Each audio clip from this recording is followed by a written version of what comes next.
1971 সালের 16 ডিসেম্বর পাকিস্তানি বাহিনী ঢাকায় আত্মসমর্পণ করলেও সর্বস্তরের সাধারণ মানুষ সে খবর জেনেছিল আরও পরে রেডিওর মাধ্যমে। যদিও বেশ কিছু মানুষ রেসকোর্স ময়দানে ওই অনুষ্ঠান দেখার সুযোগ পেয়েছিল। ওই দিন বেলা 12টার দিকে যারা ভারতীয় বাহিনীকে ঢাকায় প্রবেশ করতে দেখেছিল তারা অবশ্য রাস্তায় নেমে এসেছিল। পাশাপাশি ঢাকায় আগে থেকেই আত্মগোপনে থাকা মুক্তিবাহিনীর সদস্যরাও বাইরে বের হয়ে আসে। গবেষকদের মতে সারেন্ডার বা আত্মসমর্পণ কিভাবে হবে তা নিয়ে উদ্বেগ বা শঙ্কা থাকলেও ঢাকায় ভারতীয় বাহিনী প্রবেশ করার পর বিজয় যে এসে গেছে তা নিয়ে কার্যত আর কারো মধ্যে কোনো সংশয় ছিল না। তত্ত্বাবধায়ক সরকারের সাবেক প্রধান উপদেষ্টা মোহাম্মদ হাবিবুর রহমান তার বাংলাদেশের রাজনৈতিক ঘটনাপঞ্জি 1971 থেকে 1911 বইয়ে 16 ডিসেম্বরের তথ্য দিয়ে লিখেছেন, ওই দিন সকাল 10:40 মিত্রবাহিনী ঢাকায় প্রবেশ করে। ওইদিকে বঙ্গোপসাগরের দক্ষিণ প্রান্তে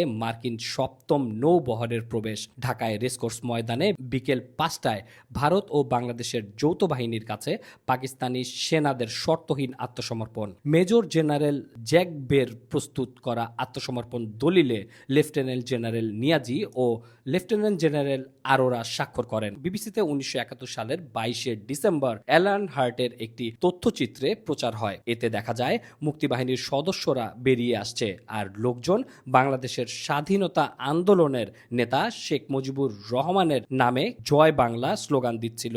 রিপোর্টের ফুটেজে দেখা যায় বাংলাদেশের পতাকা উত্তোলন করছে মানুষ, যদিও তখন কোথাও কোথাও গুলির শব্দ শোনা যাচ্ছিল এবং এরই এক পর্যায়ে ভারতীয় বাহিনী শহরে প্রবেশ করলে লোকজন তাদের নিয়ে উল্লাস করতে থাকে। গবেষকরা বলছেন, ক্যান্টনমেন্টে যখন আত্মসমর্পণের খুঁটিনুটি চূড়ান্ত হচ্ছিল তখনও বাইরে বহু মানুষ উদ্বিগ্ন ছিলেন যে আসলে কি হতে যাচ্ছে। সেদিনই যে আত্মসমর্পণ হয়ে যাচ্ছে ও বাংলাদেশ সম্পূর্ণ মুক্ত হচ্ছে তা সাধারণ মানুষের কাছে পরিষ্কার হয়নি তখনও। বিভিন্ন বইয়ের তথ্য অনুযায়ী ওই দিন সকালে ঢাকায় থাকা পাকিস্তানি সেনা কর্মকর্তারা তাদের দপ্তরে যখন বৈঠক করছিলেন তখন ভারতীয় সেনাবাহিনীর মেজর জেনারেল গন্ধর্ব সিং নাগারার একটি লিখিত বার্তা এসে পৌঁছায় সেখানে।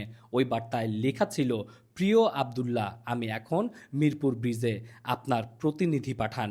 এর আগে সকাল 8টা নাগাদ ঢাকার মিরপুর ব্রিজের কাছে মেজর জেনারেল নাগারাকে বহনকারী একটি সামরিক জিপ এসে থামে।